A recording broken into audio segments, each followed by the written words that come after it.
Olá, pessoal. Mais uma vez juntos. Aula 5, parte 4. Nosso assunto ainda é circuitos resistivos e ainda estamos analisando aqueles dois casos. Circuito a laço único, terminamos e passamos para o circuito a um par de nós. Tá? Hoje o nosso assunto vai ser dedicado à condutância e conservação de potência. Perfeito? Então vamos lá. Eu falei condutância, então eu pensei condutividade, eu pensei condutor, eu falei, se eu falo condutividade, eu falo resistividade, eu falo resistência, eu falo resistor. Né? O que está representado nessa figura?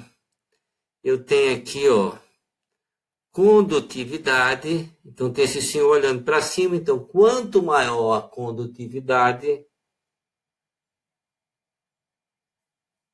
o que significa? Maior condutividade, menor resistividade. Né? Então, eles são inversamente proporcionais, ok?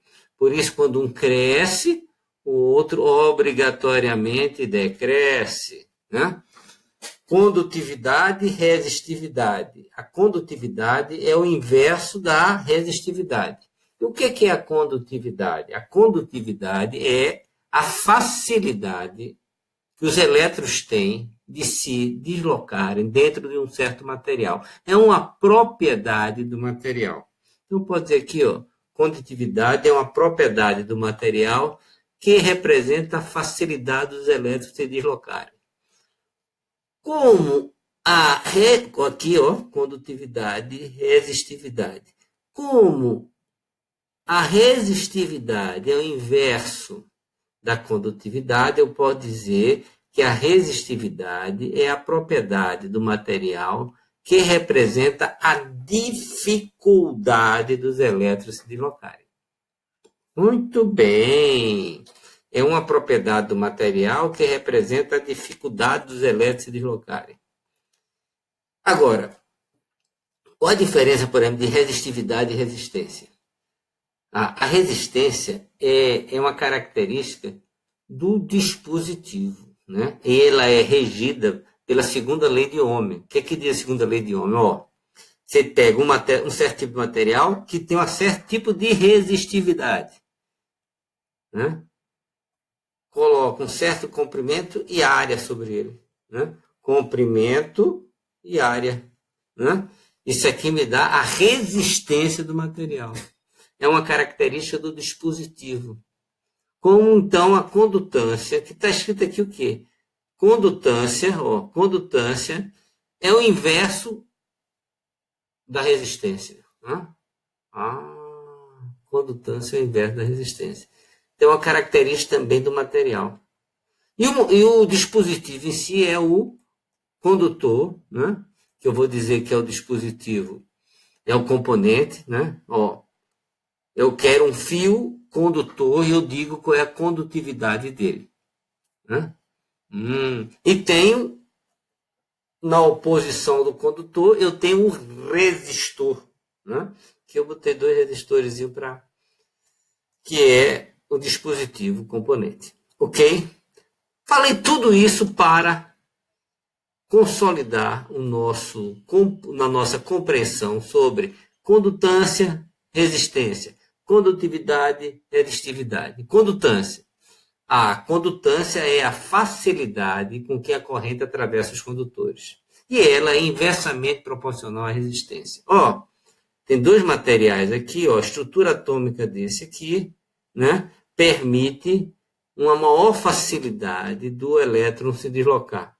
Então, condutância alta, resistividade baixa. Já nesse aqui, o elétron vai gastar muita energia de percorrer esse dispositivo. Então, significa o quê?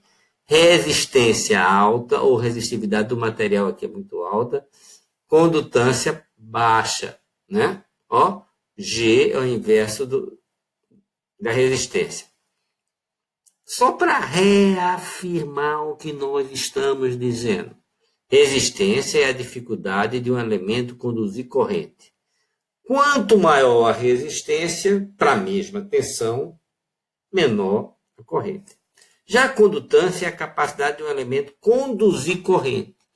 Quanto maior a condutância, maior a corrente. Muito bem. Qual é a unidade de condutância? É o inverso de ohms. O inverso de ohms para a gente vai chamar de Siemens. Ok? Vamos lá. Empregando a condutância. Qual é a condutância equivalente desse circuito? Eu não quero de cabeça, eu quero aplicar. Então, eu vou aplicar aqui, ó, circuito em paralelo, né? A tensão é a mesma, e a corrente em um nó, o somatório dela vai ser igual a zero. Então, I, que vai entrar nesse nó aqui, ó, é igual a I1 mais I2 mais I3 mais IN. I é igual a I1 mais I2 mais I3 mais IN. Muito bem. Preste atenção numa coisa. I, pela lei de Ohm, é V sobre R, que é igual a 1 sobre R vezes V. 1 sobre R é condutância, então, condutância vezes V. Vou substituir isso nessa expressão. Então, vai ficar I igual a VG1 mais VG2 mais VG3 mais VGN, porque a tensão é a mesma em todos os elementos. Ok? Vou botar a condutância em evidência. A condutância aqui, ou a tensão em evidência. E daí eu vou definir quem é a condutância total, que é o somatório das condutâncias. Gostaram? Bom, não é isso? Ó, vou fazer aqui o circuito equivalente. Ó. Cadê meu circuito equivalente? Está aqui. Ó, fonte de corrente e EGP, que é o somatório de G1 mais G2 mais G3 mais GN. Ok? Vamos fazer um exercíciozinho para ficarmos bam nisso. Exemplo. Encontre a tensão V nos terminais da fonte de corrente, e a corrente I através das três condutâncias, IG1, IG2 e G3. Mostre que a soma das correntes individuais, IG1 mais IG2 mais IG3, é igual à corrente da fonte, I igual a 100 mA. Tranquilo. Primeira coisa que eu quero é achar a tensão. Eu tenho a corrente, eu sei que a tensão aqui é igual a tensão aqui, que é igual a tensão aqui, né? Então, se eu achar a corrente passando, eu vou achar aqui a condutância equivalente, multiplicar pela corrente, vou ter a tensão. Então, vou achar a condutância equivalente, GP, depois vou multiplicar. Eu já tenho a tensão, eu quero a tensão, né? Vou dividir I sobre GP, tem a tensão. As correntes individuais, I, G1V, I2, G2V, I3, G3V. Depois somos essas correntes e vejo se ela vai dar 100 mA. Eu vejo, não, tenho certeza que vai dar 100 mA. Vamos lá. GP eu vou somar G1 mais G2 mais G3. Isso vai me dar 0,032 Siemens. Muito bem. Vou logo escrever aqui o circuitinho, né? Quem vai ser a tensão? Vai ser GP, né? Vai ser GP, né? Vezes a tensão vai ser I sobre GP, né? Tensão vai ser I sobre GP. Corrente 100 mA, a condutância 0,032, e aqui vai me dar, ó, vamos lá para cima, vamos? Aí tá bom. Vai me dar 3,125 volts. Vou lá na minha figura, já coloquei aqui a minha tensão. O que é que eu quero? As correntes individuais usando a lei de Ohm. Essa tensão está submetida a esse e a esse elemento, né? Então vamos lá. Corrente, tensão vezes G1 vai me dar corrente 1. Tensão vezes G2 vai me dar corrente 2. Tensão vezes G3 vai me dar corrente 3. Ó, que maravilha! Vamos somar agora 62 mais 31 mais 6. Vou para cá para. Vai me dar o 100 mA. Tranquilo? Entendido? Facílimo, né? Outra coisa que eu queria conversar com vocês é ver mesmo. Aqui eu tenho uma condutância, a tensão em A, em B e C é a mesma. Tá? Tem uma condutância aqui e A é G1V. Aqui eu botei duas resistências em paralelo. Então, eu vou ter IB é G1 mais G2V. Preste atenção que nesse segundo caso, G1 mais G2, lógico e evidente, é maior do que G1. Né? Então, significa que dois resistores em paralelo têm uma condutância maior. Então, tem uma resistência menor. Nesse outro caso, botei mais um, G1, G2, G3. Achei a condutância equivalente aqui é G1, G2 mais G3. Se eu comparar com os dois casos anteriores, essa é a maior condutância. Quanto maior a condutância, menor a resistência. O que eu quero dizer com isso? A condutância dos resistores colocados em paralelo sempre está aumentando. Significa que a resistência está sempre diminuindo. O que é que eu posso concluir? Que resistores em paralelo diminuem o valor total da resistência. Então, se eu quero diminuir a resistência, o valor da resistência, coloco os resistores em paralelo. Se eu quero aumentar o valor da resistência, coloco as resistências em série. Ó, que maravilha! Bem, então eu vi condutância, trabalhei com elas, sei que resistências em paralelo diminui o valor da resistência, resistência em série aumenta o valor da resistência, e eu quero saber se o princípio da conservação de potência ainda está valendo para esses casos que eu comentei aqui.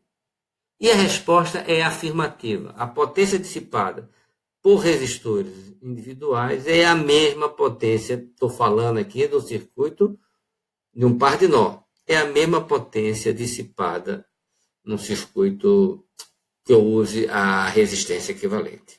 Ok? Vamos fazer um exercíciozinho, dois exercícios. Começar por esse primeiro. Considere 4 alto-falantes ligados conforme a figura abaixo. A figura abaixo, eles estão ligados em paralelo. 2 de 8 ohms e 2 de 4 ohms. Esses alto-falantes são conectados a um amplificador que libera em seus terminais de saída uma potência de 48 watts. Tem a potência de saída. Então, os 4 alto-falantes também vão consumir 48 watts. Deseja saber qual a potência consumida por cada alto-falante. Muito bem. Como é que eu vou começar a fazer esse exercício? A primeira coisa que eu vou fazer é desenhar um circuito equivalente desse exercício. Ó. Fonte, eu não sei o valor da fonte, mas sei que ela me fornece 48 watts. E aqui está o alto-falante de 4 ohms, um alto-falante de 8 ohms, outro alto-falante de 4 ohms e, finalmente, mais um alto-falante de 8 ohms. Muito bem. O que é que eu desejo? Eu desejo a potência consumida em cada um desses alto-falantes. Então, a potência consumida vai ser V2 sobre R. É isso? Então, quem é minha incógnita nesse problema? Se eu achar a tensão, eu resolvo meu problema. Então vou pegar esses 4 elementos aqui e achar a resistência equivalente. Né? Vou pegar isso aqui e achar a resistência equivalente. Se eu achar a resistência equivalente, ó, eu quero achar a tensão, eu conheço a potência 48 watts, né? V2 sobre RP, facilmente eu calculo V. Calculando V, eu tenho a potência de cada um consumida por cada um dos alto-falantes. Está correto? Então vamos lá. Ó, peguei os 4 alto-falantes, fiz seu circuito equivalente, achei a resistência em paralelo equivalente. Para quê? Para achar a tensão. Se eu calcular a resistência paralela equivalente, eu acho a tensão, eleva ao quadrado, acho a potência de cada um dos alto-falantes, que é o objetivo do exercício. Então vamos lá. Qual é a estratégia que eu vou bolar nesse exercício?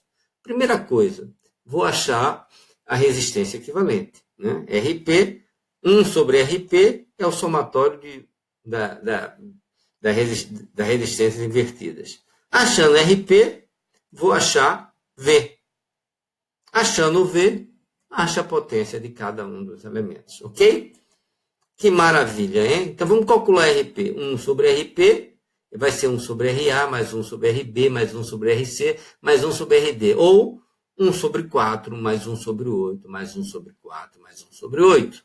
Que isso vai me dar 6 sobre 8. RP, 8 sobre 6, 4 sobre 3. Ohms. Muito bem. Se eu tenho RP, agora eu vou calcular V2. Potência 48 watts, né? Vezes 4 dividido por 3. Né?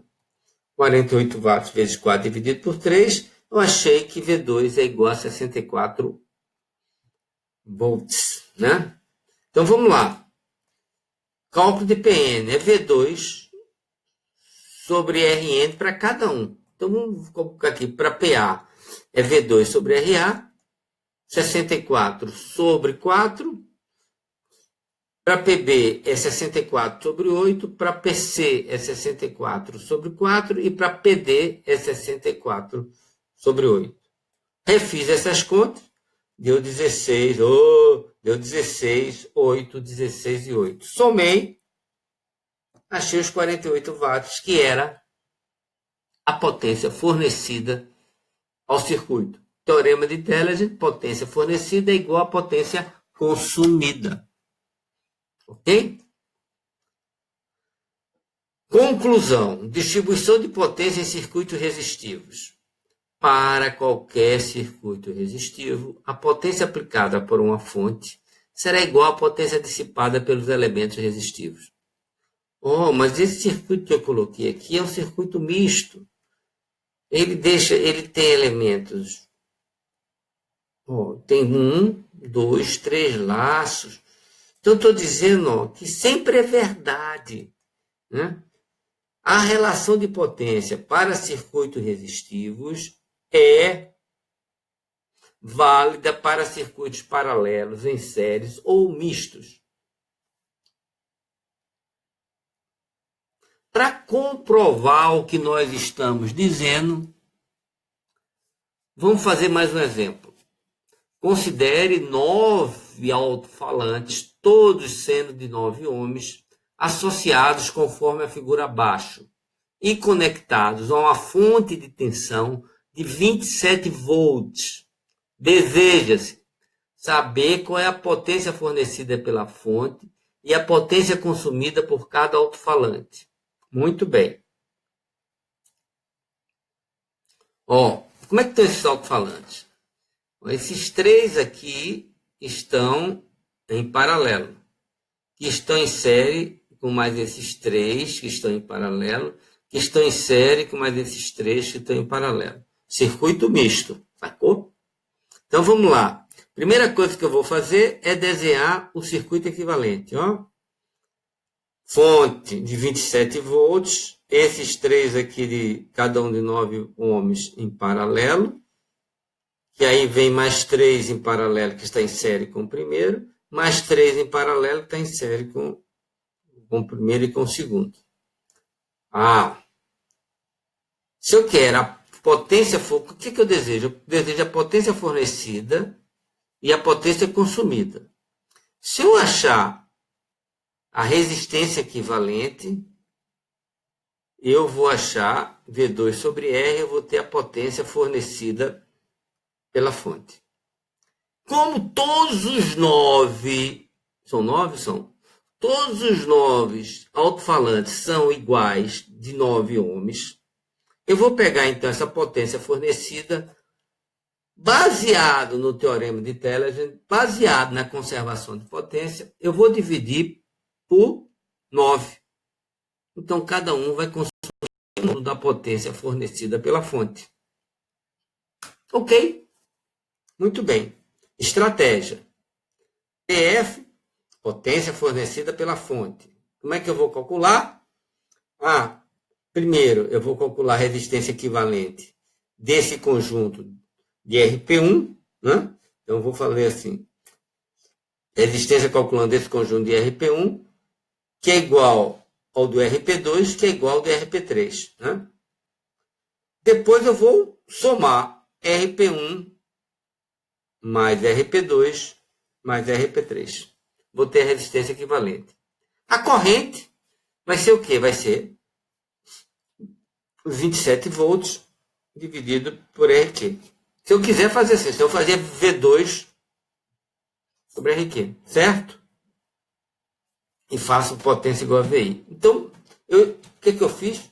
Eu estipulei uma estratégia. Eu pensei numa estratégia para resolver esse problema. A estratégia já está bem definida. Né? Então, a gente vai lá resolver o problema. Quando eu acabar de fazer essa potência, a segunda pergunta, que é a potência consumida por cada alto-falante, praticamente está definido. 9 alto-falantes iguais, dividido por 9, tem a potência de cada alto-falante. Muito bem? Então, vamos começar a resolver? Bem, calcular I. Então, a primeira providência é calcular a resistência em paralelo desses três aqui. Então é fácil. É tudo igual, é um nono, mais um nono, mais um nono, que vai dar um terço. A resistência equivalente agora, eu vou somar esse com esse com esse. Eu vou somar.